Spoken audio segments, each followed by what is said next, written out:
Taste the Daily. Arjun சம்பத்துக்கு மான ரோஷம் கூச்ச நாச்சம்னு ஏதேனும் ஒண்ணு இருந்திருந்தா ஏண்டா அடிக்க பாயிரம் எழுந்து நடக்க முடியாம இடுப்புல கை வச்சுட்டு அடிக்க வரேன், ஆனாலும் ஒரு சிரிப்பு சிரிச்சுட்டு அப்படியே நிக்கிறியே அப்படின்னு காலத்துக்கு அந்த ஆளு தூங்காம இருக்கணுமா இல்லையா? இல்ல தூக்கம் வந்திருக்குமாங்க. எனக்கெல்லாம் நான் ஒருத்தர் மேல கோவப்பட்டு பாயிறேன் அப்படின்னா அப்படியே ரியாக்டே பண்ணாம அட்லீஸ்ட் என்ன திட்டவாது செஞ்சிருக்கணும்ல. நீ ரியாக்டே பண்ணாம நின்னா நியாயமா எனக்கெல்லாம் 4 நாளாவது நான் தூங்க மாட்டேன். இதே போல பேசுவதற்கு தலைவர் இருந்தா நம்மள பேசலாம். கோல்வார்க்கருடைய பெருமைன்னா பேச முடியும். சாவர்கர் ஷூனக்கனாருங்கிறதையா உருபுறா போய் பேச முடியும். நாங்க சொல்லலாம் வாலாடி பெரியசாமி என்கிற 14 வயது சிறுவன் சட்ட எரிப்பு போராட்டத்தில் கலந்து கொண்டு சிறையில கிடந்தா ஆளுநர் போய் விடுவிச்சிடறப்பா வெளில போப்பான்னு சொல்ல போது விடுவீங்க, எங்க தலைவர் சொன்னார் இந்த சட்டத்தை கொளுத்தணும்னு சொன்னார், நீ என்ன வெளில அனுப்புனாலும் திருப்பி போய் கொளுத்திட்டு இங்கதான் வந்து உட்காருவா, அதனால நீங்க விடிக்க வேண்டாம்னு சொன்னான். நாங்க என்ன ஷூவை நக்கிட்டு வந்த பரம்பரையா?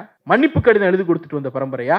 நீதிமன்றத்தை பார்த்து கேட்டார், நீதிமன்றத்தில் வழக்கு போடுறியா? வழக்கு எங்களுக்கு ஆயுதம். வழக்கை வைத்து பிரச்சார மேடையாக நீதிமன்றத்தை மாற்றி காட்டிய இயக்கம் இந்த இயக்கம். அதனால நாங்கள் கொண்டாடுகிறோம். கொண்டாடுவதற்கு செய்தியும் தலைவர்களும் இல்லாததனால வன்முறையை கையில் எடுத்துக்கொண்டு வயிற்றில் எடுத்துக்கொண்டு காந்தாரி வயிற்றில் அடிச்சுக்கிட்ட மாதிரி வயிற்றில் அடிச்சுக்கிறது. ஒண்ணு பேசியது ஒரு பெண், அது உங்களுக்கு ஆகவே ஆகாது. சூர்யா கிருஷ்ணமூர்த்தி பேசியிருந்தா இவ்வளவு ஆத்திரப்பட்டிருக்க மாட்டார், இவ்வளவு கோவப்பட்டிருக்க மாட்டார். அவர் பேசும்போது கண்ணா பொண்ணு பேசியிருப்பார், அது வேற. பேசியது மதிவதனி என்கிற பெண் என்கிற காரணத்தினால் அவர்களுக்கு இவ்வளவு ஆத்திரம் வருது. ஏன்னா அவங்க மரபே அப்படித்தான். இன்னைக்கு சனாதனம் சனாதனம்னு ஊரு பூரா பவன் கல்யாண் கத்திட்டு இருக்கிறாருல, சனாதனத்துக்கு என்னப்பா விளக்கம்னு கேட்டா அப்படியா அப்படின்னா என்னன்னு தெரியாது அவர் போயிடுவார். இந்த கண்டன கூட்டத்திற்கான தேவை மதிவதனிக்கானதானா இல்ல. நான் உங்க கூட நிக்கிறோன்னு மதிவதனிட்ட போய் சொல்லணுமானா இல்ல. நாம அந்த இடத்தில் இருந்தா கூட ஒன்னு 4 அடி முன்ன வந்திருப்போம், இல்ல 4 அடி பின்ன போயிருப்போம். அட்லீஸ்ட் யாரா நீனாவது கேட்டிருப்போம். இந்த மைக்ல தலையை கோதிக்கிட்டு ஒரு நமட்டு சிரிப்பு சிரிச்சிட்டு அப்படியே நின்னாங்கல்ல.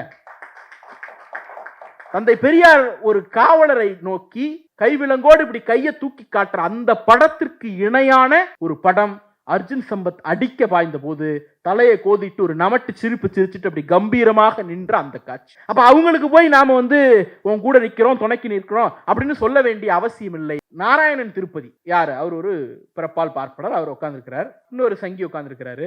ஆமா, அந்த இடத்துல ஜெயலலிதாவை நான் பார்ப்பனர்னு சொன்னேன். பார்ப்பனர் ஜெயலலிதா நான் சொன்னது எதுக்கு? ஒண்ணும் இல்ல, இடஒதுக்கீட்டை பாதுகாத்தது ஜெயலலிதா. நான் சொன்னேன் குடியரசுத் தலைவர் ஒரு பார்ப்பனர், அன்னைக்கு பிரதமர் ஒரு பார்ப்பனர், ஜெயலலிதா என்கிற முதலமைச்சர் ஒரு பார்ப்பனர். 3 அதிகார பீடத்தில் இருந்தவர்களும் பார்ப்பனர்கள்.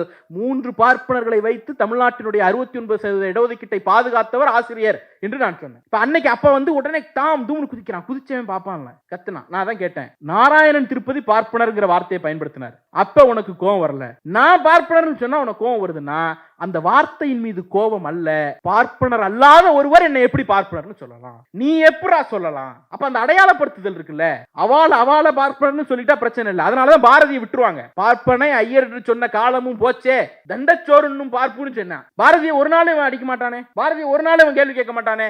ஏன்னா அவா நாம பேசணும்னா இவனுக்கு அடி வயிற்றிலிருந்து தலை வரைக்கும் எல்லாம் எரியும். அவனுக்கு எரிஞ்சா பரவாயில்ல, அவன் ஒதுக்கி வைக்கிற உனக்கு ஏண்டா எரியுதுன்னு நான் கேட்க. குன்றக்குடி அடிகளார் அணிந்த காவி இன்னைக்கு கூச்சமே இல்லாம அணிஞ்சிட்டு திரியிறியே, வெக்கமா இல்ல உனக்கு? உண்மையிலேயே நீ காவி அணிவதற்கு தகுதியா இருக்க அப்படின்னா, உனக்கு உண்மையிலேயே தெம்பு திராணி இருக்குன்னா இங்க இருக்கக்கூடிய ஆதீனத்தை பார்த்து உன்னுடைய ப்ளூ பிலிம் என்கிட்ட இருக்குன்னு ஒரு பாஜக மாவட்ட நிர்வாகி மிரட்டினானா இல்லையா? மிரட்டினால அவனை சட்டைய பிடிச்சி அவனை நோக்கி நீ அடிக்க பாஞ்சிருந்தன்னா நீ சொல்றல்ல இந்துக்களின் காவலன், அந்த டைட்டில போட்டுக்கிறதுக்காக ஒரு தகுதி இருக்கும். நீ அங்க பாயல, பெரும்பான்மை இந்துக்களுக்காக பேசக்கூடிய எங்களை நோக்கி பாயிரன்னா நீ இந்துக்களுக்கான காவலன் அல்ல, பார்ப்பனனின் அடியால். பேரை மாத்திக்க.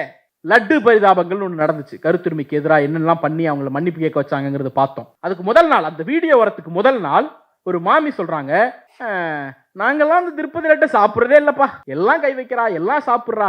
அப்ப எல்லோருக்கும் கிடைத்து விட்டால் அது தீட்டாயிடுதுல்ல. எல்லாருக்கும் ஒண்ணு கிடைச்சிட்டா அது தீட்டு. கல்வி எல்லாருக்கும் கிடைச்சிட்டா குவாலிட்டி இல்ல, அரசியல் எல்லாருக்கும் கிடைச்சிட்டா குவாலிட்டி இல்ல. அதனுடைய தொடர்ச்சி தான் லட்டை எல்லாம் சாப்பிட்றான், நானும் ஏன்டா சாப்பிடணும் அப்படின்னுட்டு சாதி வெறியில் ஒரு வன்கொடுமை சொல்லை அந்த பெண்மணி உதிர்க்கிறார். தமிழ்நாட்டு பாஜகவை சேர்ந்த யாரேனும் ஒருவர் இந்து மக்கள் உணர்வுகளை ஏன் புண்படுத்தினு அந்த லேடியை பார்த்து கேட்டாங்களா இல்லையா? ஆனா அந்த லேடியை மார்க் பண்ணாங்கல்ல வீடியோ. நீ மார்க் பண்ற வீடியோக்கே இவ்வளவு கோவப்படுறன்னா ஒரிஜினல் வீடியோக்கு கோவப்பட்டிருக்கணும்ல. மார்க்கிங்கே கோவம் வருது, ஒரிஜினலுக்கு கோவம் வரல.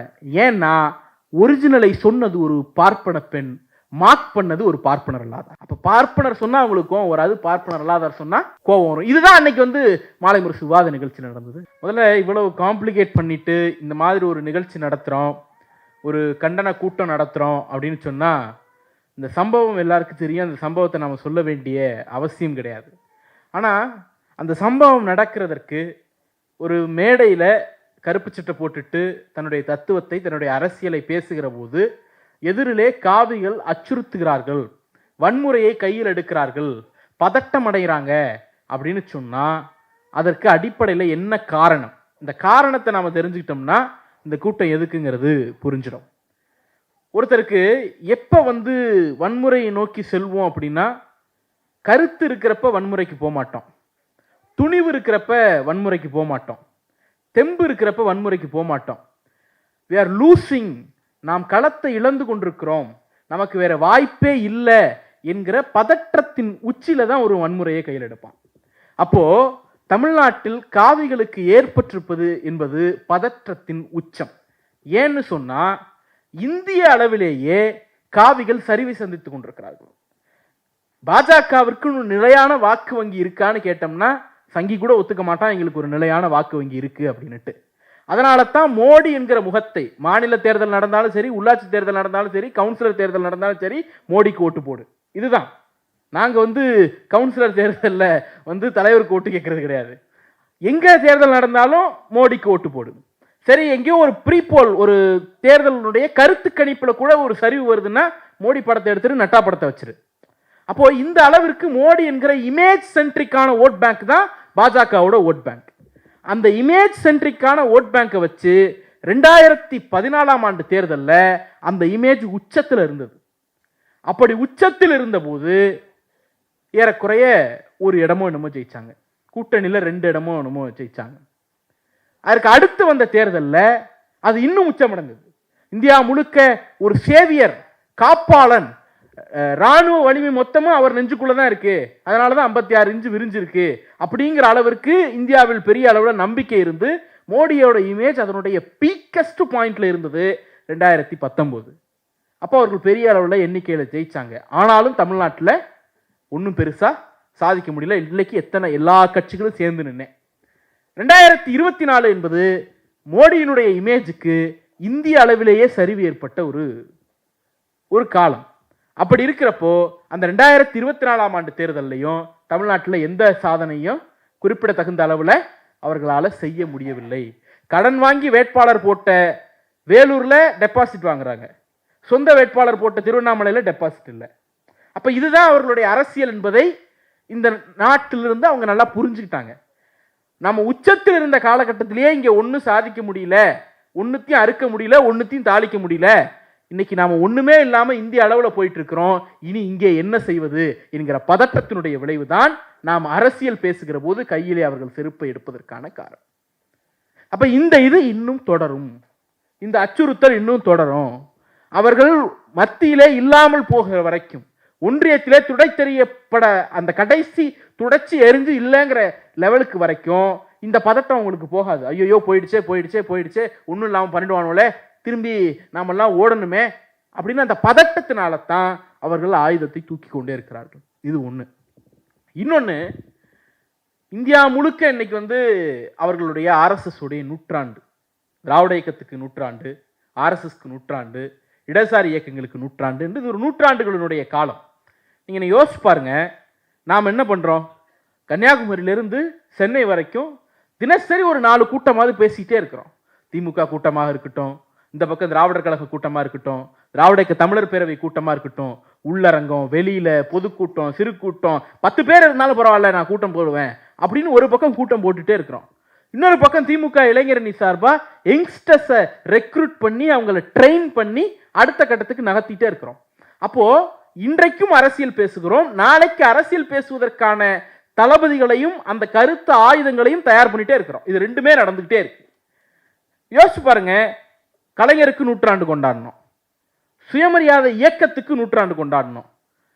சரி, கலைஞர் ஒரு ஆளுமை கொண்டாடினீங்க, சுயமரியாதை இயக்கம் அது ஒரு இயக்கம் கொண்டாடினீங்க, குடியரசு இதழ் அது ஒரு இதழ் தானப்பா, இதழுக்கும் கொண்டாடுறோம். அதாவது பரவாயில்ல, ஜான் மார்சல் அறிக்கைக்கும் கொண்டாடுறோம். அப்படியே வந்தோம் அப்படின்னா போராட்டம், குருகுல போராட்டம் நடந்த நூற்றாண்டு, குருகுல போராட்டத்துக்கு நூற்றாண்டு கொண்டாடுறோம். அந்த பக்கம் வைக்கம் போராட்டத்துக்கு நூற்றாண்டு கொண்டாடுறோம். இந்த மாதிரி ஒரு ஆளுமைக்கு, தலைவருக்கு, இயக்கத்திற்கு, இதழுக்கு, போராட்டத்திற்கு, ஒரு அறிக்கைக்கு, எல்லாவற்றுக்கும் நூற்றாண்டு கொண்டாடி கொண்டே இருக்கிறோம். என்ன அவசியம்? இதையெல்லாம் கொண்டாட வேண்டும் என்று என்ன அவசியம்னு சொன்னா, இந்த கொண்டாட்டங்களின் மீது நமக்கு விருப்பம் இருக்கலாம், இல்லாமல் போகலாம். இந்த கொண்டாட்டங்கள் ஒரு ஆயுதம். இதன் மூலமாக ஏதோ ஒரு செய்தியை, இந்த நாடு 100 ஆண்டுகளில் என்ன மாறி வந்திருக்கிறது என்கிற செய்தியை இளம் தலைமுறையிடம் கொண்டு போய் சேர்க்க வேண்டும் என்கிற ஒரு ஆயுதம் தானே தவிர வேற ஒண்ணும் கிடையாது. அப்போ நாம இவ்வளவு கொண்டாடுறோம்ல, ஒரு அறிக்கைக்கு இருக்கிற மரியாதை, நாங்க ஒரு அறிக்கைக்கு கொடுக்கிற அந்த மதிப்பை, இந்தியாவில் வலிமை மிக்க இயக்கம், உலகத்துல தொடவே முடியாத இயக்கம், நாங்க தான் எல்லாம், நாங்க தான் நெட்டு குத்தா எல்லாத்தையும் கவுத்து போட்டோம்னு சொல்றியே, ஆர்எஸ்எஸ்க்கு கொண்டாட வேண்டியதானே? ஊரா கொண்டாட வேண்டியதானையா? ஊரா சிறு கூட்டம் நடத்த வேண்டியதானே? திருமண கூட்டம் நடத்த வேண்டியதானே? மாநாடு போட வேண்டியதானே? கொண்டாடுவதற்கான தகுதி ஒரு இயக்கத்திற்கு இருந்தால் அவர்கள் கொண்டாடுவார்கள். என்ன சொல்லுவேன்? வருணாசிரமத்தையும் சாதி சமய கோட்பாடுகளையும் நிலைநிறுத்துவதற்கும் இந்த நாட்டில் இரத்த கலவரத்தை உருவாக்குவதற்கும் நாங்கள் உழைத்துக் கொண்டிருக்கிறோம். எங்களுக்கு 100 ஆண்டு, வாங்க வந்து எங்க கூட்டத்தில் உட்கார்ந்து மக்கள்கிட்ட போய் நிப்பியா? நீ எடுத்திய செருப்பை அடிக்காம விட்ட மக்கள் அடிச்சிருவான் இல்ல? 100 ஆண்டு கொண்டாடுற நீ போனா நீ அடிக்க முடியல, அவன் அடிச்சிருவான் மக்கள். அந்த பயம் இருக்கிற காரணத்தினாலதான் நம்முடைய கொண்டாட்டங்களை கண்டு பொறுத்து கொள்ள முடியாமல் அந்த ஆற்றாமையினுடைய வெளிப்பாடாக இப்படியெல்லாம் அவர்கள் வன்முறையை கையில் எடுக்க துணிகிறார்கள், அச்சுறுத்த துணிகிறார்கள். இதே போல பேசுவதற்கு தலைவர் இருந்தா நம்மள பேசலாம்.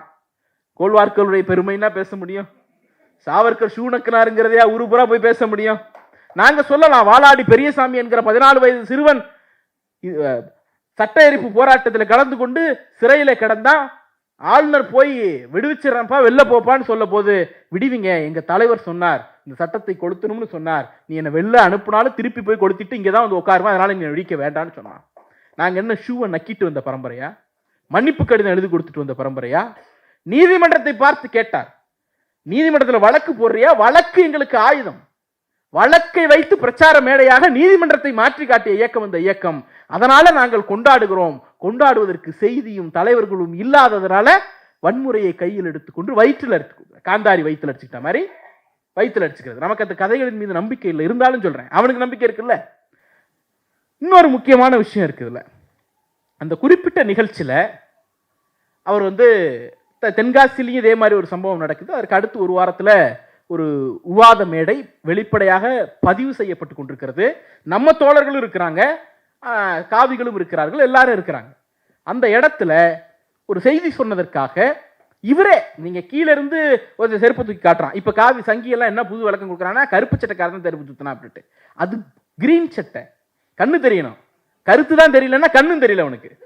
என்ன, நீங்க அந்த வீடியோ பார்த்தீங்கன்னா நல்லா தெரியும். ஆனா கீழே இருக்கிறவனை கூட விட்டுருவோம். இவரே அங்க இருந்து இப்படி இங்க இங்க கை வந்து இங்க இடுப்ப கையில பிடிக்காம நிக்க கூட முடியல. அப்படி இருக்கிறப்ப கீழே அப்படி காலை செருப்பு கழட்டி காட்டுறாராம் மேடையிலேயே. இப்ப இந்த அச்சுறுத்தல் ஏன் வருது? 2 காரணம். ஒண்ணு, பேசியது ஒரு பெண், அது உங்களுக்கு ஆகவே ஆகாது. சூர்யா கிருஷ்ணமூர்த்தி பேசியிருந்தா இவ்வளவு ஆத்திரப்பட்டிருக்க மாட்டார், இவ்வளவு கோவப்பட்டிருக்க மாட்டார். அவர் பேசும்போது கண்ணா பொண்ணு பேசியிருப்பார், அது வேற. பேசியது மதிவதனி என்கிற பெண் என்கிற காரணத்தினால் அவர்களுக்கு இவ்வளவு ஆத்திரம் வருது. ஏன்னா அவங்க மரபே அப்படித்தான். இன்னைக்கு சனாதனம்னு ஊரு பூரா பவன் கல்யாண் கத்திட்டு இருக்கிறாருல, சனாதனத்துக்கு என்னப்பா விளக்கம்னு கேட்டா, அப்படியா அப்படின்னா என்னன்னு தெரியாது அவர் போயிடுவாரு. சனாதனத்திற்கு என்ன விளக்கம்னு 1916ஆம் ஆண்டு ஒரு புத்தகத்தை வெளியிடுகிறார்கள். யார் வெளியிடுறாருன்னா, பனாரஸ் இந்து பல்கலைக்கழகம் வெளியிடுறது. அந்த புத்தகத்தினுடைய ஃபார்வர்ட், அந்த முன்னுரையில ஒரு குறிப்பை அந்த பல்கலைக்கழகம் சார்பாக, அதை எழுதிய அந்த புத்தகத்தை தொகுத்த காவிகள் சார்பாக சொல்கிறார்கள். என்ன சொல்றாங்கன்னா, இந்த புத்தகம் ஹிந்து பாய்ஸுக்கு, ஸ்டூடெண்ட்டுக்கு இல்ல, நல்லா கவனிங்க, அது பல்கலைக்கழகங்கள்ல வைக்கக்கூடிய ஒரு புத்தகம். ஹிந்து ஸ்டூடெண்ட் என்கிற வார்த்தை எங்க இல்லவே இல்லை, ஹிந்து பாய்ஸுக்கு.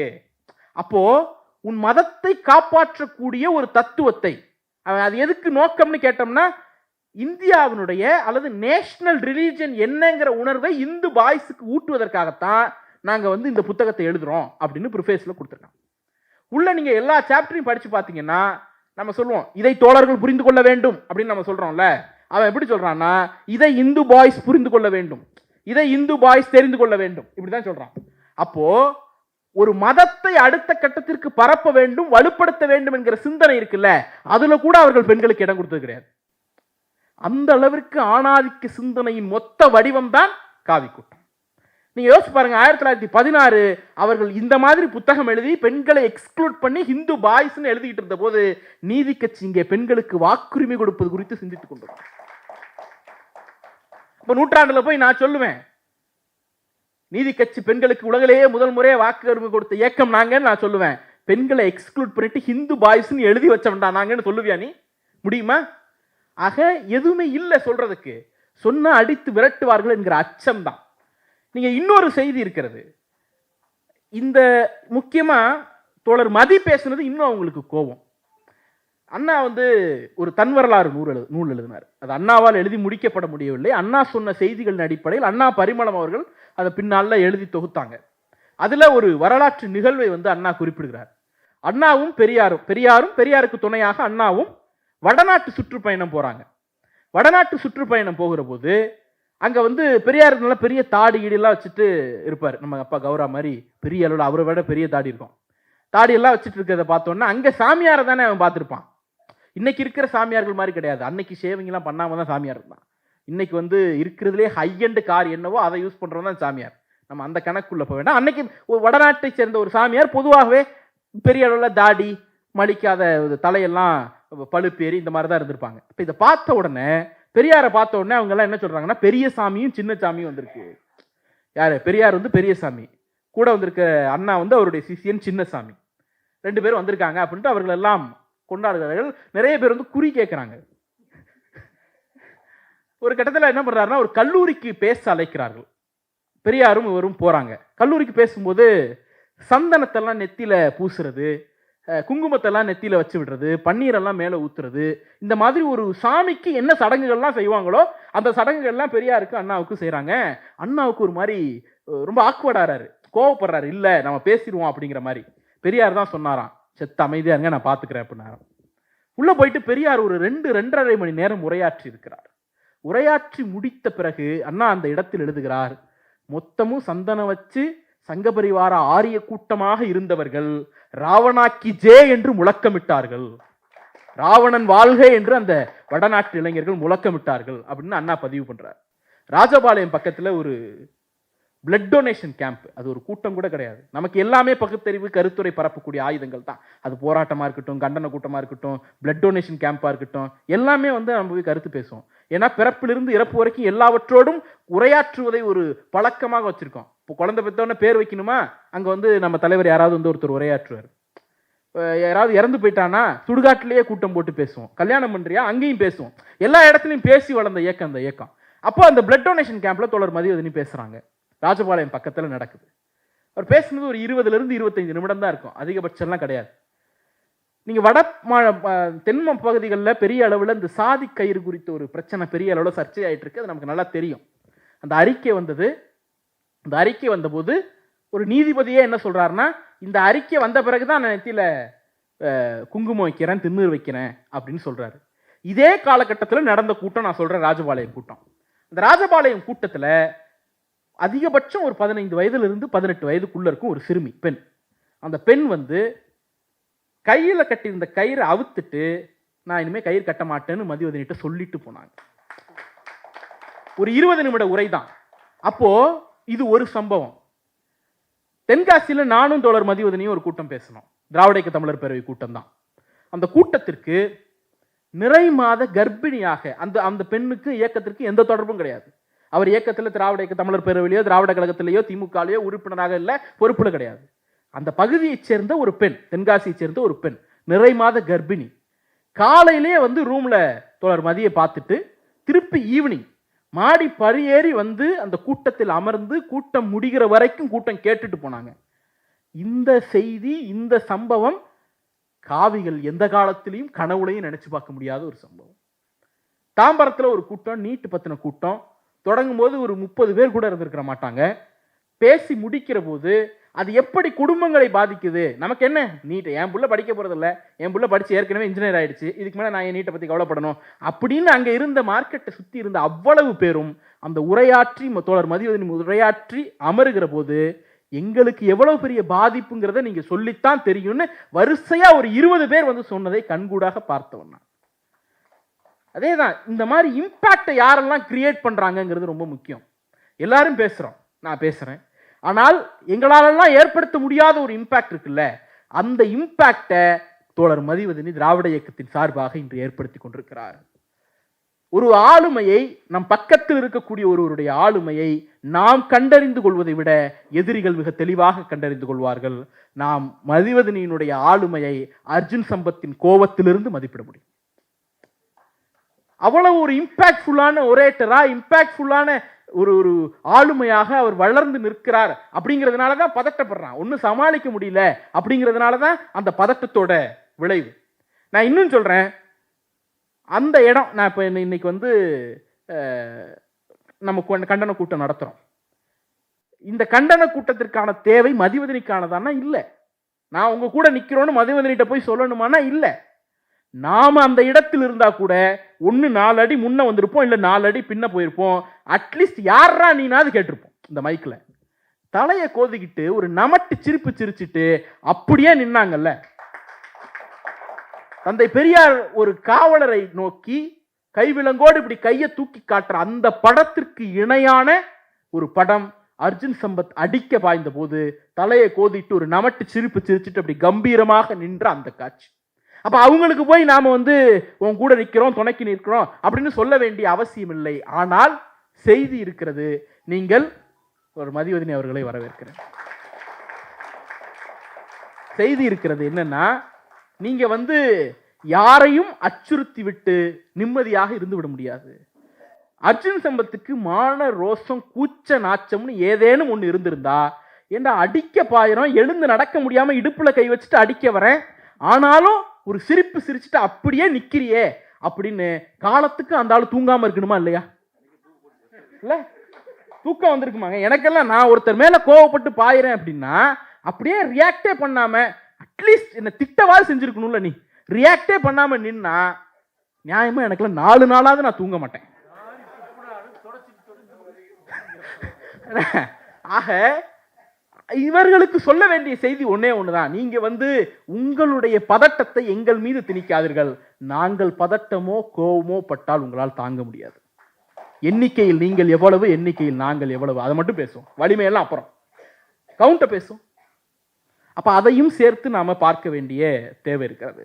நீங்க இந்த இடத்துல வந்து இன்னொரு செய்தி, அவர் ஏன் இவ்வளவு கோவப்பட்டார் அப்படிங்கிறதுக்கு இன்னொரு முக்கியமான செய்தி இருக்கிறது. என்னன்னா, அந்த இடத்துல வந்து கடவுளர்களை வன்முறையின் ஆயுதமாக நீங்கள் மாற்றி வைத்திருக்கிறீர்கள்னு கூட தோழர் பேசினாங்க அன்னைக்கு. அந்த உரையிலேயே ஒரு இடத்துல இருக்கு, பிள்ளையார் குறித்து பேசுகிற போது வன்முறையின் ஆயுதமாக மாற்றி வைத்திருக்கிறீர்கள். அப்ப அர்ஜுன் சம்பத் எழுந்திருக்கல.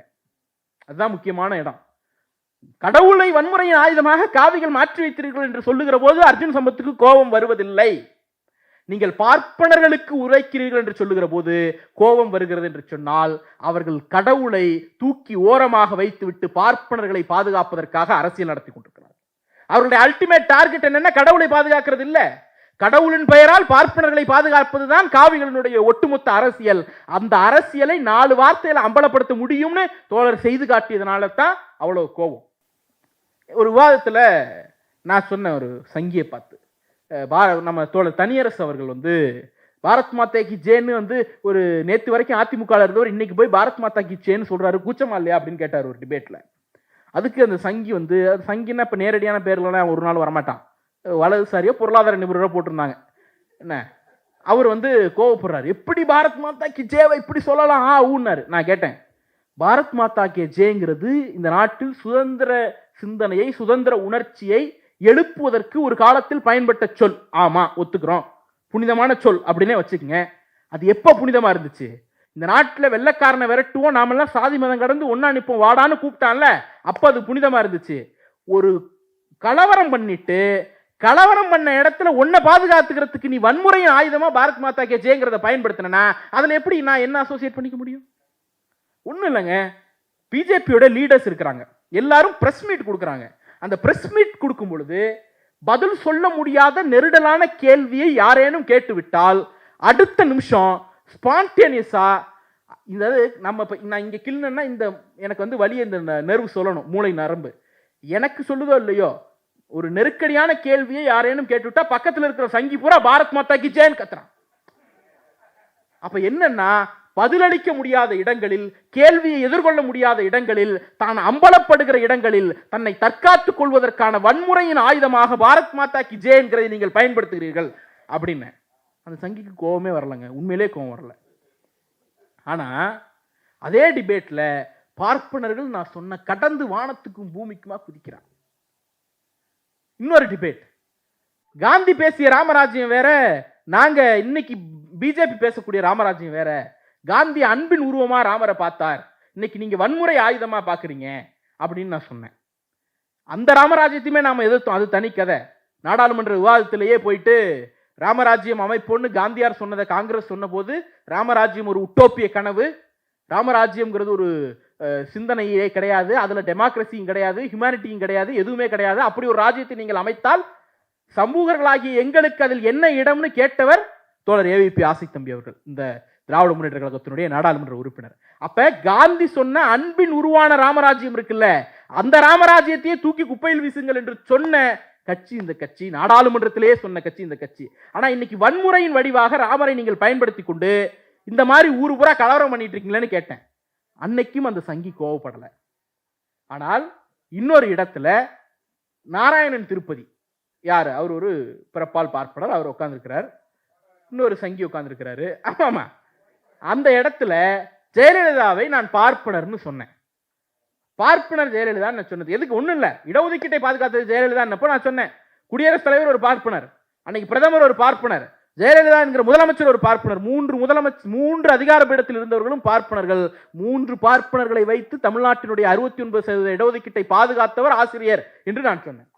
இப்ப அன்னைக்கு அப்ப வந்து உடனே தாம் தூம்னு குதிக்கிறான், குதிச்சவன் பாப்பான்ல கத்துனான். நான் தான் கேட்டேன், நாராயணன் திருப்பதி பார்ப்பனர்ங்கிற வார்த்தையை பயன்படுத்தினார், அப்ப உனக்கு கோபம் வரல, நான் பார்ப்பனர்னு சொன்னா உனக்கு கோபம் வருதுன்னா அந்த வார்த்தையின் மீது கோபம் அல்ல, பார்ப்பனர் அல்லாத ஒருவர் என்னை எப்படி பார்ப்பனர்னு சொல்லலாம், நீ எப்படா சொல்லலாம்? அப்ப அந்த அடையாளப்படுத்துதல் இருக்குல்ல, அவாள பார்ப்பனர்னு சொல்லிட்டா பிரச்சனை இல்லை. அதனாலதான் பாரதியை விட்டுருவாங்க.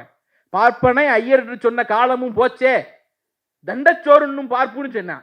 பாரதியை ஒரு நாள் இவன் அடிக்க மாட்டானே, பாரதியை ஒரு நாள் இவன் கேள்வி கேட்க மாட்டானே.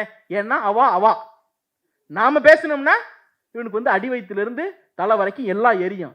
அவனுக்கு எரிஞ்சா பரவாயில்ல, அவன் ஒதுக்கி வைக்கிற உனக்கு ஏண்டா எரியுதுன்னு நான் கேட்கிறேன். அப்ப இதுல இன்னொரு முக்கியமான விஷயம் தோழர் அன்னைக்கு அம்பலப்படுத்தினதுல, ஏன் இவ்வளவு ஆற்றாமை? அந்த மேடையே வந்து இந்துத்துவ அரசியலை ஒரே வார்த்தையில அவர் அம்பலப்படுத்தினார்.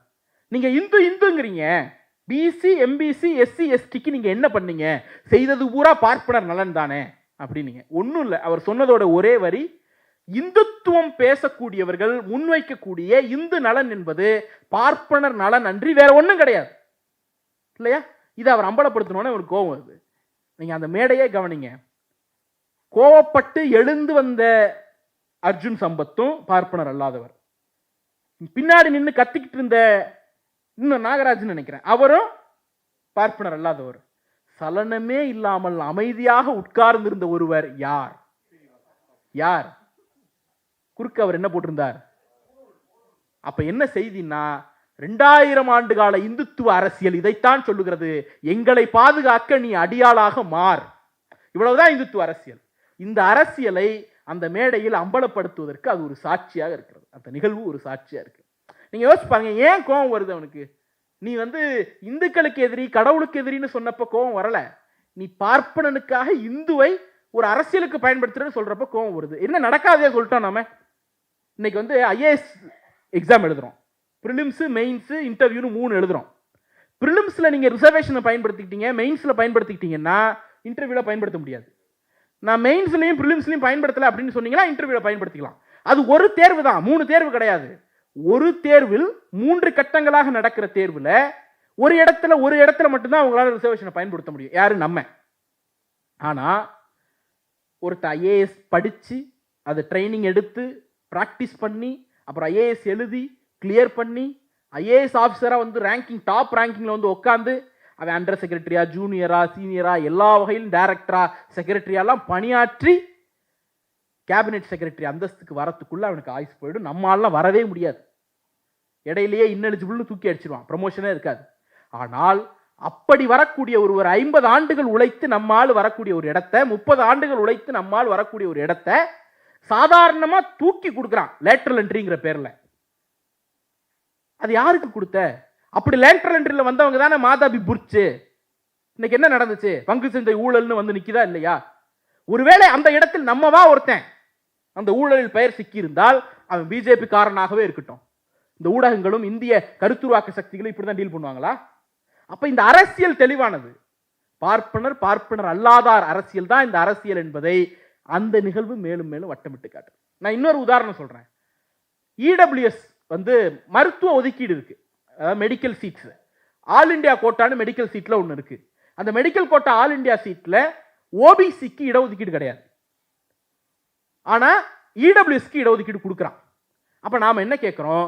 ஓபிசிக்கு அந்த இடஒதுக்கீடு கொடுன்னு கேட்கிறோம். உடனே என்ன சொல்றான்? சலோனி குமார்னு ஒரு வழக்கு உச்ச நீதிமன்றத்தில் இருக்கு, அது முடிஞ்சோன்னு நாங்க கொடுக்குறோம். சரிப்பான்னு ஒத்துக்கிட்டோம். அடுத்து இடபிள்யூஎஸ் கொடுத்துறான். இடபிள்யூஎஸ் கொடுக்கும்பொழுது இடபிள்யூஎஸ்க்கு எதிரான ஒரு வழக்கு உச்ச நீதிமன்றத்தில் இருக்கேன்னு கேட்டா அதெல்லாம் நீ கேட்க கூடாது, நான் கொடுப்பேன். அப்ப ஓபிசி கேட்டா வழக்கு முடியும் வெயிட் பண்ணுங்கிற. இடபிள்யூஎஸ்க்கு வழக்கு இருக்குன்னு சொன்னா நாங்க கொடுத்துறோம், வழக்குல ஸ்டே இல்ல, ஸ்டே இருந்தா தானே நாங்க கொடுக்க கூடாது, ஸ்டே தான் விதிக்கலையே அப்படின்னு சொல்ற. இதற்கு எதிராக திமுகவும் இன்னும் பிற திராவிட இயக்க கட்சிகளும் தமிழ்நாட்டின் அரசியல் கட்சிகளும் வழக்கு சட்ட போராட்டம் நடத்தி நீதிமன்றத்தில் தீர்ப்பு வாங்கி ஜெயிச்சு காட்டிட்டோம். அப்போ சலோனிக்குமார் வழக்கு என்னன்னு கேட்டீங்கன்னா, சலோனிக்குமார் வழக்கு ஓபிசிக்கு இடஒதுக்கீடு கொடுக்காதங்கிற வழக்கு கிடையாது, ஓபிசிக்கு இடஒதுக்கீடு குடுங்கிற வழக்கு. நாம தொடர்ந்து அதே வழக்கு தான் அங்க முன்னாடி தொடர்ந்து வச்சிருக்காங்க. குடுன்னு சொல்ற ஒரு வழக்குல வழக்க காரணம் காட்டி கொடுக்க முடியாதுன்னு வச்சோம். ஆனா இடபிள்யூஎஸ்க்கு என்ன வழக்கு? கொடுக்க கூடாதுங்கிறது வழக்கு. கொடுக்க கூடாதுன்னு ஒரு வழக்கு இருக்கு இடபிள்யூஎஸ்க்கு எதிராக. அத காரணமே அதை கருத்திலே கொள்ளாமல் இடபிள்யூஎஸ்க்கு இடஒதுக்கீடு கொடுக்குற.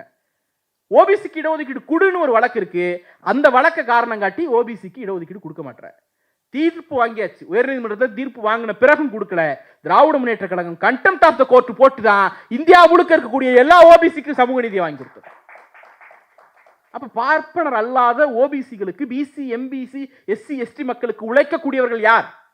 பெரும்பான்மை இந்து என்கிற அந்த தொகுப்பிற்கு கீழே வரக்கூடியவர்களுக்கு உண்மையிலேயே உழைக்கிற ஒரே இயக்கம் திராவிட இயக்கம். இன்னைக்கு கோயில் கோயில் கோயில்னு சொல்றியே, நாங்கள் இல்லைன்னா நீ அந்த கோயிலுக்குள்ள எங்க மக்களை விட்டுருப்பியா? இல்ல, நீ தூக்கி காட்டினியா, அதை நாங்க தச்சிட்டு வெளில உட்காந்துருக்கணும். அந்த நிலையை மாற்றிட்டோம்ல, அதுதான் கோபம். இன்னொன்னு, இந்த ஆள்ல காவி போடுறதுக்குலாம் ஏதாவது தகுதி இருக்கா? நான் கேட்கிறேன், காவி போடுறதுக்கு ஏதாவது தகுதி இருக்கா அவனுக்கு? யாரு நம்ம காவினா உடனே என்ன ஞாபகம் வரும்? குன்றக்குடி அடிகளார் ஞாபகம் வருவார். மண்டக்காட்டில் கலவரம் நடக்குது, இஸ்லாமிய கிறிஸ்தவர்களுக்கும் இந்துக்களுக்கும் கலவரம் வந்துருங்கிற அபாயம் இருக்கிற போது மீன் கூடைய தலையில சுமந்துட்டு வீதி வீதியா கூவி கூவி வித்த ஒரு காவி உடை அணிந்த சாமியாரை பார்த்து வளர்ந்தவங்க நாங்க. சட்டமன்றத்துக்கு மேலவையில உறுப்பினர் ஆக்கியாச்சு. என்ன பண்ணோம்? எல்லா கடவுளின் பெயரால் உறுதி எடுத்துட்டு இருந்த போது குன்றக்குடி அடிகளார் சொன்னார், நான் உளமாற உறுதி ஏற்கிறேன். யார் செய்தது? திராவிட இயக்கம் செய்தது.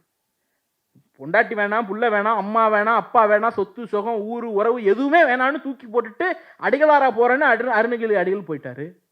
மொழியை காப்பாற்ற வாங்கன்னு அவரை கூப்பிட்டு வந்து சிறைக்குள்ள உட்கார வச்ச இயக்கம் திராவிட இயக்கம். அப்போ அருணகிரி அடிகள் அணிந்த காவிய, குன்றக்குடி அடிகளார் அணிந்த காவியை இன்னைக்கு கூச்சமே இல்லாம அணிஞ்சிட்டு திரியிறியே, வெக்கமா இல்லை உனக்கு? உண்மையிலேயே நீ காவி அணிவதற்கு தகுதியா இருக்க அப்படின்னா, உனக்கு உண்மையிலேயே தெம்பு திராணி இருக்குன்னா, இங்க இருக்கக்கூடிய ஆதீனத்தை பார்த்து உன்னுடைய ப்ளூ பிலிம் என்கிட்ட இருக்குன்னு ஒரு பாஜக மாவட்ட நிர்வாகி மிரட்டினானா இல்லையா? மிரட்டினான்ல, அவனை சட்டையை பிடிச்சி அவனை நோக்கி நீ அடிக்க பாஞ்சிருந்தேன்னா, நீ சொல்றல்ல இந்துக்களின் காவலன், அந்த டைட்டில போட்டுக்கிறதுக்காவது ஒரு தகுதி இருக்கும். நீ அங்க பாயல, பெரும்பான்மை இந்துக்களுக்காக பேசக்கூடிய எங்களை நோக்கி பாயிரன்னா, நீ இந்துக்களுக்கான காவலன் அல்ல, பார்ப்பனனின் அடியால். பேரை மாத்திக்க, அவ்வளவுதான் விஷயம். நீங்க யோசிச்சு பாருங்க, வரிசையா அப்படியே பண்ணிட்டே இருக்கான். லட்டு பரிதாபங்கள் ஒன்று நடந்துச்சு, கருத்துரிமைக்கு எதிராக என்னெல்லாம் பண்ணி அவங்கள மன்னிப்பு கேட்க வச்சாங்கிறத பார்த்தோம். அதுக்கு முதல் நாள், அந்த வீடியோ வரத்துக்கு முதல் நாள் ஒரு மாமி சொல்றாங்க, நாங்கெல்லாம் அந்த திருப்பதி லட்டை சாப்பிட்றதே இல்லப்பா, எல்லாம் கை வைக்கிறா, எல்லாம் சாப்பிட்றா. அப்ப எல்லோருக்கும் கிடைத்து விட்டால் அது தீட்டாயிடுதுல்ல. எல்லாருக்கும் ஒண்ணு கிடைச்சிட்டா அது தீட்டு. கல்வி எல்லாருக்கும் கிடைச்சிட்டா குவாலிட்டி இல்ல, அரசியல் எல்லாருக்கும் கிடைச்சிட்டா குவாலிட்டி இல்ல. அதனுடைய தொடர்ச்சி தான் லட்டை எல்லாம் சாப்பிட்றான், நானும் ஏன்டா சாப்பிடணும் அப்படின்னுட்டு சாதி வெறியில் ஒரு வன்கொடுமை சொல்லை அந்த பெண்மணி உதிர்க்கிறார். தமிழ்நாட்டு பாஜகவை சேர்ந்த யாரேனும் ஒருவர் இந்து மக்கள் உணர்வுகளை ஏன் புண்படுத்தின அந்த லேடியை பார்த்து கேட்டாங்களா இல்லையா? கேட்கல. ஆனா அந்த லேடியை மார்க் பண்ணாங்கல்ல வீடியோ, நீ மார்க் பண்ற வீடியோக்கே இவ்வளவு கோவப்படுறன்னா ஒரிஜினல் வீடியோக்கு கோவப்பட்டிருக்கணும்ல. மார்க்கிங்கே கோவம் வருது, ஒரிஜினலுக்கு கோவம் வரல. ஏன்னா ஒரிஜினலை சொன்னது ஒரு பார்ப்பன பெண், மார்க் பண்ணது ஒரு பார்ப்பனர் அல்லாதார். அப்ப பார்ப்பனர் சொன்னா அவங்களுக்கு கோவம் வராது, பார்ப்பனர் அல்லாதார் சொன்னா கோவம் வரும். இதுதான் அன்னைக்கு மாலை முரசு விவாத நிகழ்ச்சி நடந்தது. இதே வார்த்தையை பார்ப்பனர் அப்படிங்கிற வார்த்தையை ஒரு பார்ப்பனர் சொல்லியிருந்தா கிடையாது. இன்னும் பெரிய வெறியில இருக்கிறாங்க. ஏன் தூண்டி விடுறாங்க அப்படின்னா, நாம பெருமையா சொல்லுவோம் பார்ப்பனர் அல்லாத அமைச்சரவை அமைத்தோம் 67 அப்படின்னு நாம பெருமையா சொல்லுவோம். இன்னைக்கு நாம சொல்றதெல்லாம் பெருமை இல்லை சார். வரலாறு எங்கே கொண்டு வந்து நிறுத்தி இருக்கிறது என்று சொன்னால், பார்ப்பனர் அல்லாத கேண்டிடேட் லிஸ்ட போட்டாதான் தமிழ்நாட்டில் பேசவே முடியும்னு பாஜகவை நெருக்கடி கொடுத்துருக்கோம்ல. இந்தியா பூரா என்ன சொல்றான், நான் முஸ்லீம் இல்லாத கேண்டிடேட் லிஸ்ட் போட்டேன், முஸ்லீம் இல்லாத கேண்டிடேட் லிஸ்ட் போட்டேன் அப்படின்னு பெருமையா பேசுறியே. தமிழ்நாட்டில் பார்ப்பனர் அல்லாதாரை மட்டும்தானே கேண்டிடேட்டா போட முடியும், பார்ப்பனரை கேண்டிடேட்டா கூட உங்களால போட முடியலையே. அப்போ அதோட வெளிப்பாடு தான் இந்த மாதிரி தூண்டி விடுறது. போய் அடி, போய் பேசு, போய் கத்து, கதறு, இப்படி இது பண்ணிட்டே இருக்கிறது. இன்னொன்னு, இன்னைக்கு நம்ம ஆளு ஒருத்தர் பவன் கல்யாண் என்னன்னா, அவருடைய ஐடிவிங்லாம் ரொம்ப வைப்ரண்டா அட்டாக் பண்ணதான் திமுக ஐடிவிங் பேக் ஃபுட்ல இருக்கான். நான் ஒரு ஆளாவே மதிக்கல, மதிச்சு ரெஸ்பாண்ட் பண்ணாதானே அது வார். நீ பாட்டிக்கு பூட்டின வீட்டில் சவுண்டு கொடுத்துக்கிட்டு இருந்தேன்னா அது எப்படி சண்டையாகும்? நீ சண்டைக்கு வர, நானும் சண்டைக்கு வரேன்னா அது சண்டை, யார் ஜெயிச்சாங்கிறது தெரிஞ்சிடும். நீ பூட்டின வீட்டில் சவுண்டை கொடுத்துக்கிட்டு நான் தான் ஜெயிச்சேன் அப்படிங்கிறதுல என்ன நியாயம்? நான் ஒரே ஒரு கேள்வி கேட்கிறேன், சனாதன தர்மம்னா என்னங்கிற விளக்கத்தை பவன் கல்யாண் சொல்லுவாரா? முடியுமா? 1916 நான் சொன்னேன், பனாரஸ் இந்து பல்கலைக்கழகம் இந்தியாவில் இருக்கக்கூடிய ஹிந்து மாணவர்களுக்கு, ஆண் மாணவர்களுக்கு, ஹிந்து பாய்ஸுக்கு சனாதன தர்மம் குறித்து இந்து மத உணர்வை ஊட்டுவதற்காக ஒரு புத்தகத்தை வெளியிடுகிறார்கள். அந்த புத்தகத்தில் 4 காஸ்ட் அப்படின்ட்டு ஒரு 4 சாதிகள், 4 வர்ணாஸ் அப்படின்னு ஒரு சாப்டர் இருக்கு. பக்கம் 120, நீங்க வேணா போய் பார்த்துக்கலாம். அதுல சொல்றான், இது என் புக்கு கிடையாது, திராவிட கழகத்தில் போட்ட புக்கு கிடையாது, கௌராப்பா போட்ட புக்கு கிடையாது, எதுவும் கிடையாது. நான் சொல்றது நல்ல கவனிங்க. லெட் வைஷ்யா, அதாவது let Shudra be remarkable for his industry, fieldability and servicefulness. பணியாற்றுவதற்கு, பணிவிடை செய்வதன் அடையாளமாக சூத்திரன் இருக்கட்டும். அடுத்து என்ன? Let Vaishya be remarkable for his charity. அள்ளி வழங்குற வள்ளல் தன்மைக்கு அடையாளமாக ஒரு வைசியன் இருக்கட்டும். Let Kshatriya be remarkable for his courage and vigour. ஒருவன் தெம்போட வலுவோட போரிடுவதன் அடையாளமாக ஒரு சத்திரியன் இருக்கட்டும். Let Brahmana be remarkable for his patience. பேஷண்டா தாங்க இருந்தார், உண்மையிலே அவர் அமைதியாக தான் இருந்தார். அந்த விவாத மேடையிலே அவர் அமைதியாக தான் இருந்தார், நம்ம தான் தப்பா புரிஞ்சுக்கிட்டோம். அடுத்து பியூரிட்டி, தாட், ட்ரஸ்ட்ஃபுல்னஸ், செல்ஃப் சாக்ரிஃபைஸ். அப்போ ஒரு சூத்திரன் எதுக்கு அடையாளமா? சர்வீசபிலிட்டி, பணிவிடை செய்வதற்கு அடையாளம். ஒரு வைசியன் வள்ளல் தன்மைக்கு அடையாளம், ஒரு சத்திரியன் வீரத்திற்கு அடையாளம், ஒரு பார்ப்பனர் எதுக்கு அடையாளமா? பியூரிட்டிக்கு அடையாளமா? தேவநாதனை பார்த்தோமா இல்லையா பியூரிட்டி என்ன நடந்துச்சுன்னு? பியூரிட்டிக்கு அடையாளங்க. அப்ப நீங்க இதெல்லாம் பார்த்தோம் அப்படின்னா, இதை நீ சொல்லு, ஊரு பூரா போய் நீ இந்த தெம்பு இருந்தா, திராணி இருந்தா, இதுதான் 1916 மனு தர்மம்னா என்னன்னு நாங்க போட்டு வச்ச புத்தகம்னு ஊரு பூரா பரப்பு முடியுமா? நீ அதை விட்டு அடுத்த வரியிலே அவன் சொல்றான், the Brahman was his mouth. யாரு? கடவுளுக்கு his mouth. the Bania made his to arm to thighs face. அவன் மவுத், அவன் மூளையில தலையில பிறந்தான், நாமெல்லாம் காலில் பிறந்தோம். இன்னைக்கு தெம்பு இருந்தா இந்த ஆர்குமெண்ட்டை ஊரு பூரா போய் நீ சொல்லு. இப்படி வருண தர்மத்தின் அடிப்படையில் உருவாக்கப்பட்ட ஒரு தத்துவத்தை ஒழித்து கட்ட வேண்டும் என்று சொன்னால் இதை நீங்க எதுக்குறீங்க? உடனே ஒரு அடுத்த பொலிட்டிக்கல் ஸ்டண்ட் அடிக்கிறாரு, நாம திமுகவை சீண்டிட்டோம். ஒன்றும் இல்லைங்க, லட்டு விஷயத்துல ஒரு பேக் ஃபயர் ஆகுது. லட்டு விஷயத்துல அந்த புனிதத்தை கெடுத்ததே பவன் கல்யாண் தான். ஏன் அப்படின்னா, அந்த எஸ் வேல்யூங்கிறது ஒரு கருமை, அது சும்மா ஒரு ரொம்ப பழைய டெக்னிக், டெஸ்ட்லயே ரொம்ப பழைய டெஸ்ட் சொல்லுவோம்ல, அது மாதிரி ரொம்ப பழைய டெஸ்ட். இந்த எஸ் வேல்யூங்கிறது ஒன்றும் கிடையாது. எஸ் வேல்யூ 8, 7ன்னு வந்துச்சுன்னா அது எய்தர் பன்னி கொழுப்பா இருக்கலாம், மாட்டு கொழுப்பா இருக்கலாம், சோயா ஆயிலா கூட இருக்கலாம், சோயா ஆயிலா கூட இருக்கலாம். அது ஏன் சோயா ஆயிலா இருக்கக்கூடாது? நீ ஏன் ப்ரிடிக்ட் பண்ற அது பன்னி கொழுப்புன்னு, மாட்டு கொழுப்புன்னு? சோயா ஆயிலா இருக்கலாம்ல. உச்சநீதிமன்றம் போட்டு வாங்குன்னு வாங்கிடுச்சு. அவர்கள் எடுத்த ஆயுதம் அவர்களையே திருப்பி தாக்க தொடங்கி விட்டது. அப்ப நம்ம என்ன பண்ணணும்னா, மீண்டும் கடைசி ஆயுதத்தை வீசணும். சனாதன தர்மத்தின் காவலர் அப்படிங்கிற ஒரு ஆயுதத்துக்கு வரார், அவர் நம்ம சீன்றார். இப்ப நம்ம சீனது பேக் ஃபயர் ஆயிடும்ல. அடுத்து அதுக்கு உடனே பயந்துகிட்டு நேத்து எம்ஜிஆர் படத்தை போட்டு இது போடுறாரு. எடப்பாடி பழனிசாமி கூச்சமே இல்லாம அதை ரீட்வீட் பண்றாரு, நன்றி சொல்றாரு. அவர் அந்த ஏசியா வீக்னு ஒரு ஜேர்னல் பகிர்ந்திருந்தார்ல பவன் கல்யாண், அந்த ஏசியா வீக் ஜேர்னல் உண்மையிலேயே எம்ஜிஆர் குறித்து எழுதப்பட்ட கட்டுரைகளிலேயே அவரை மோசமாக விமர்சித்து எழுதப்பட்ட கட்டுரை அந்த ஏசியா வீக் ஜேர்னல் தான். அதை பவன் கல்யாண் பகிர்ந்து சொல்றாரு. அவருக்கு அது தெரிஞ்சிருக்க வாய்ப்பு இல்லை, எம்ஜிஆர் குறித்து தெரிஞ்சிருக்க வாய்ப்பு இல்லை. இன்னைக்கு திமுகவை தொட்டுட்டமேனு ஒரு பொலிட்டிக்கல் ஸ்டண்ட் அடிக்கிறார். ஆனா எடப்பாடி பழனிசாமி உனக்காவது தெரிஞ்சிருக்கணும்ல. கரெக்டுங்க, கரெக்ட், நியாயம் தான். நான் தான் தப்பு. அவருக்கு திராவிடம்னாலே அறிஞர்களை கேளுங்கிறாரு. அதனால எம்ஜிஆர் பத்தி தெரிஞ்சிருக்கும்னு நினைச்சா அதுவும் தெரியல. இப்ப நாம கேட்கறது ஒன்னே ஒண்ணுதான். இன்னைக்கு திருப்பி இப்ப அதுவும் பேக் ஃபயர் ஆயிடுச்சு. இப்ப நம்ம இந்த மாதிரி அடிக்க ஆரம்பிச்சோம்னா திருப்பி இன்னொரு ஆர்குமெண்ட் எடுக்கிறாரு. Tamil Nadu is a land of சித்தர்கள் அண்ட் செயின்ஸ் அப்படிங்கிறாரு. சித்தர்களும் செயின்ட்டுக்குமான லேண்டா? ஆமா, ஒத்துக்கிறேன். சித்தர் மரபு போல பார்ப்பனி எதிர்ப்பு பேசிய, சித்தர் மரபு போல சனாதன ஒழிப்பு பேசிய இன்னொரு மரபை வேற மாநிலங்களில் காட்ட சொல்லுங்க பார்ப்போம். நாம அரசியல்ல பேசணும், அவர்கள் ஆன்மீகத்திற்குள்ளேயே பேசினார்கள் சனாதன ஒழிப்பை. சனாதனத்தை அதன் அர்த்தத்தோட பேச முடியுமான்னா முடியாது. மனு எரிக்க 4 நாடு வீர் சிவவாக்கியர் சொல்லிட்டு போனாரு. மனுவை எரிக்கணும்னு சொன்னாரு. என்ன, நாங்களாவது அபாலிஷ் பண்ணுங்கன்னு தான் நாடாளுமன்றத்தில் கேட்டோம். விடுதலை விரும்பி நாடாளுமன்றத்தில் மனு தர்மத்தை அபாலிஷ் பண்ணுங்கன்னு தான் கேட்டாரு. சிவவாக்கியர் என்ன சொன்னாரு? மனு எரிக்க 4 நாடு வீர் எரிச்சு போடுறான்னு. அப்ப அந்த அளவிற்கு நீங்க எதை தொட்டாலும் பேக் ஃபயர் ஆகும் அப்படிங்கிறது தான் வந்து நிற்கிறது. நீங்க சங்கிகள் இந்த அட்டாக் உள்ள வரதுக்கு எல்லா இடத்துலையும் பாருங்க, யாராவது ஒரு சங்கிக்கு மூஞ்சி இருக்கான்னு பாருங்க. ட்விட்டர்ல வந்து சங்கி எல்லாம் பேசுவான், பாரதியா வாய்ஸ் SYZ எல்லாம் வச்சுப்பான். ஒரு சங்கிக்கு கூட மூஞ்சின்னு ஒன்று இருக்காது, பேருன்னு ஒன்று இருக்காது. பெயரையும் முகத்தையும் காட்டிக்கொள்ள வக்கு வகையற்றவர்கள் வீரம் பேசுகிறார்கள். இதை போல ஒரு அவல நகைச்சுவை இந்த நாட்டில் எங்கேயாவது பார்த்துருக்கீங்களா? அவன் வந்து கூப்பிட்றான், ஒத்தைக்கு ஒத்த வரியா மோதி பார்ப்போமான்னு கேட்குறான். முதல்ல பேரையும் மூஞ்சியும் போற. ஏன்னா நம்மள்ட்ட அப்படி கிடையாது. நம்மள்ட்ட கடைசி கேடர்ல தொடங்கி தலைவர் வரைக்கும் எல்லாரையும் நம்ம வெளிப்படுத்திடுவோம். RSS ஒரு ரகசிய இயக்கமாகவே செயல்பட்டது. அதனால தான் கோட்சேவுக்கு எங்களுக்கு சம்பந்தம் இல்லைன்னு இன்னைக்கு அவன் சொல்றான், ஆதாரம் இல்லைங்கிறான். ஏன்? ஒருவேளை அசோசியேட்னு காட்டிக்கிட்டா இந்த மாதிரி கலவரம் பண்ண முடியாது. அதனால தான் ஒரு சங்கியும் மூஞ்ச காட்டிக்கிறது கிடையாது. அந்த தெம்போ துணிவோ அவர்களுக்கு கிடையவே கிடையாது. 2 விஷயம் மட்டும் சொல்லி முடிக்கலாம்னு நான் நினைக்கிறேன். ஒன்று, கருத்துரிமைக்காகத்தான் இந்த கூட்டத்தை நடத்திட்டு இருக்கிறோம். கருத்துரிமை ஒவ்வொரு தலைவர்களும் ஒவ்வொரு வகையில் வைத்து பேசினார்கள். கருத்துரிமை ஒருவருடைய உரிமைன்னு பேசினவர்கள் இருக்கிறார்கள், மேலை நாட்டு அறிஞர்கள் இருக்கிறார்கள். எல்லோரும் கருத்துரிமை குறித்து பேசணும். தந்தை பெரியார் கருத்துரிமைக்கு ஒரு புதிய விளக்கத்தை கொடுத்தார். ஒருவன் ஒரு கருத்தை சொல்றான்னா உனக்கு உடன்பாடு இல்லை அப்படின்னா அதை மறுத்து பேசு, எதிர்த்து பேசு, நெக்லெக்ட் பண்ணிட்டு போ.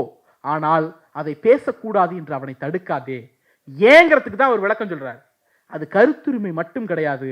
ஒருவன் கருத்தை வெளிப்படுத்த விடுவது என்பது அவன் சுயமரியாதையை பாதுகாப்பதுன்னு சொல்றாரு. கருத்துரிமையை சுயமரியாதையோடு சேர்த்து பார்த்த ஒரே இயக்கம் இந்த உலகத்திலேயே திராவிட இயக்கம் மட்டும்தான். அண்ணா 1949 ராபின்சன் பூங்கா கொட்டு மலையில கட்சியை தொடங்கிட்டு பேசுகிற போது கடைசியில சொன்னார், சட்டமன்றத்துக்கு வா, நாடாளுமன்றத்துக்கு வா, மாமன்றத்துக்கு வான்னு உன்னை அழைக்கவில்லை. கருத்துரிமைக்கு எதிராக அச்சுறுத்தல் வந்திருக்கிறது. கருத்துரிமையை காப்பாற்றுவதற்காக பெரியார் காட்டிய வழியில் போராட்ட களம் புகுவோம் வா என்று அறிவிக்கப்பட்ட நாளிலேயே, கட்சி தொடங்கிய நாளிலேயே முதலமைச்சர் பதவிக்காக போகல. கட்சியை தொடங்கிட்டு கொடியை காட்டிட்டு மாநாட்டில் விளக்கம் சொல்றேன் போகல. கட்சி தொடங்கிய நாள் அன்றைக்கு ஈவினிங் அந்த பொதுக்கூட்ட உரையிலேயே சிறைக்கு போகலாம் வா என்று அழைத்தார். அவர் சிறைக்கு போக அழைத்த காரணம் கருத்துரிமையை பாதுகாக்க வேண்டும் என்பதற்காக. அந்த வழியிலே தான் இன்றைக்கு நாம் இந்த கண்டன கூட்டத்தை நடத்தி கொண்டிருக்கிறோம்.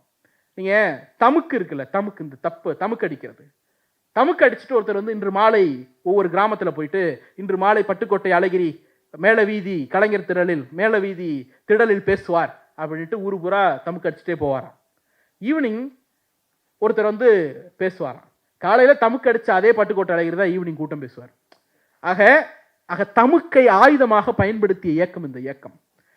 குதிரையை கட்டி வரவேற்பு கொடுத்தா அது ராஜ மரியாதை. குதிரையை காட்டி வரவேற்பு கொடுத்தா, கழுதையை கட்டி வரவேற்பு கொடுத்தா அது அவமானப்படுத்துறது, அசிங்கப்படுத்துறதுன்னு அர்த்தம்.